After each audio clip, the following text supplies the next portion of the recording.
TV channel. Hope you're all staying safe and well. We're over to Netflix today for a political thriller. Yes, a little bit of action, tiny bit of action, not too much.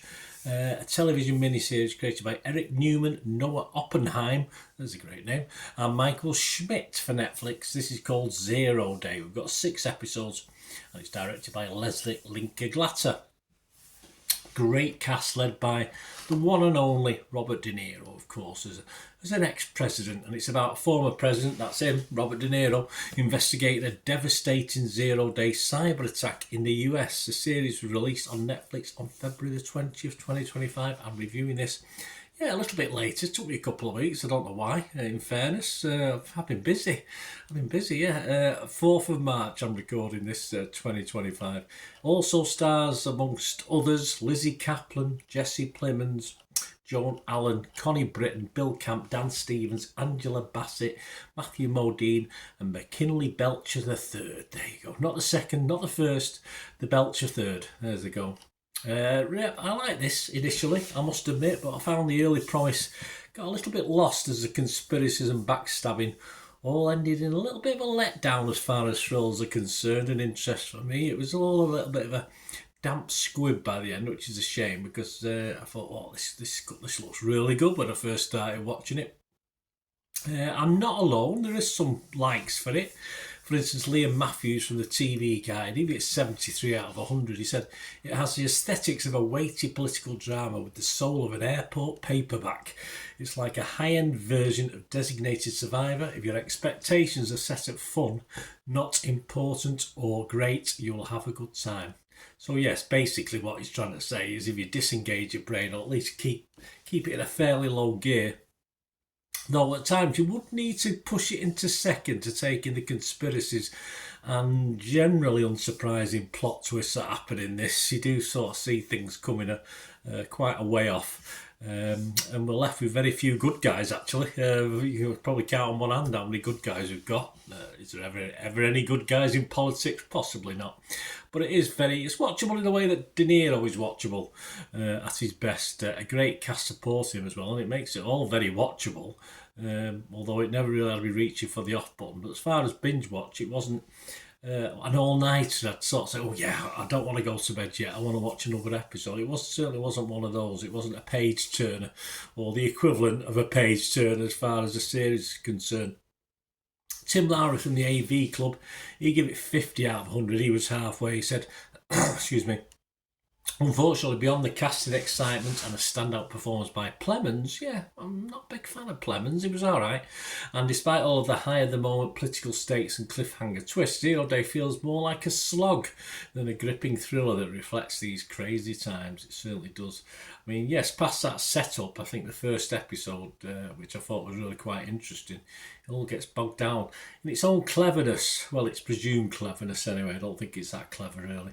Daniel Feinberg from Hollywood Reporter, he didn't like it too much. He said it wastes an undeniably spectacular cast on a fundamentally silly and unrealistic story that badly wants to be taken as serious and realistic.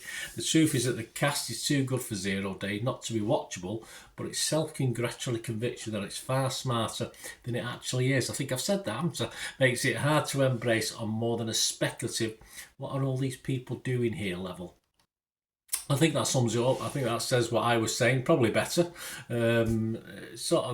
It's a cast that make you watch because it's a great cast and you're interested, and there is a story there, but it's not this story we actually get over 6 episodes just doesn't deserve the talent we get on show. And for me, it's watchable only for those reasons, really, with the talent rather than anything else. Generally, so really a little bit negative there, isn't it? What are others thinking? Well, Rotten Tomatoes, 5.7 out of 10. Not fantastic. 65 critics.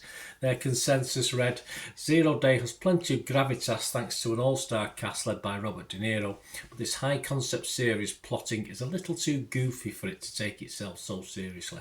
Again, I did come up with these things before seeing these, I'm not just copy and wrote of what I've seen. So with just a few of us agreeing, that's all basically. Metacritic just 52 out of 100, that's just 36 critics 11 positive, 14 mixed and 11 negative, so basically straight down the middle. Rotten Tomatoes users 53% positivity, so not great. Metacritic users 4.1 out of 10. Takes us on to the one we always look at, where it's getting really good reviews. Internet Movie Database, 23,000 scores and reviews have been left already. I told you it's been out for a couple of weeks, and it's averaging 7 out of 10.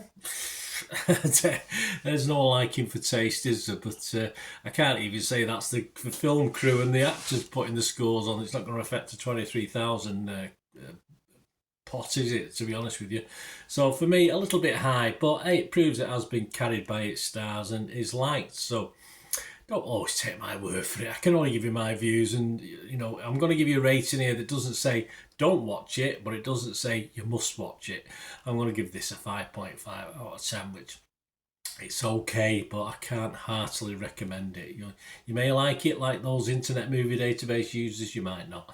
I will be fresh on Rotten Tomatoes, or I couldn't be rotten on this, and I'm going to be mixed on my Metacritic rating as well. So there you go, guys. Let me know your comments. It'd be great to hear them, and of course, if you let me know or contact me through the comment section on here or through my socials. Or of course, if you do like what I try and do with the channel, say it's all about opinions. I give you mine, but I give you other people's as well for a balance. I hope that you enjoy that. That's what I do. That's how I do it. Some people don't like that. That's just what I do. Obviously, I sort of, some others don't tend to be the minority on doing stuff like this, but I always try and be a little bit different. So if you like what I try and do and want to help just support the channel, it might just be watching an ad or two or something like that. It might cost you anything, or you want to become a member. All I ever ask is you just keep watching and listening. Please to help me out, guys. If you watch the ads, if the ads on this YouTube ads, that helps in a very little way, but it all helps. All, you know, watch the pennies and pounds look after themselves, they say, don't they? Or the pennies or the 10p's look after themselves. But if you watch the ads or follow the links on the ads as well, that's always a nice way to support the channel. If you sort of hang on for it. I've done that. I watched other people's and followed the ads, just something I fancied, which does happen from time to time. Of course, you can support me by pushing that subscribe button as mentioned earlier, and that of course pressing the button so you know when these vlogs are coming out. And of course I'm always interested in your opinions, and of course if you can give us a like, that'd be wonderful as well. So thanks for watching, guys. Hopefully I'll join you very, very soon with something else. Until we meet again, I'll never ask one thing, don't I? Please stay safe, everyone. Bye for now.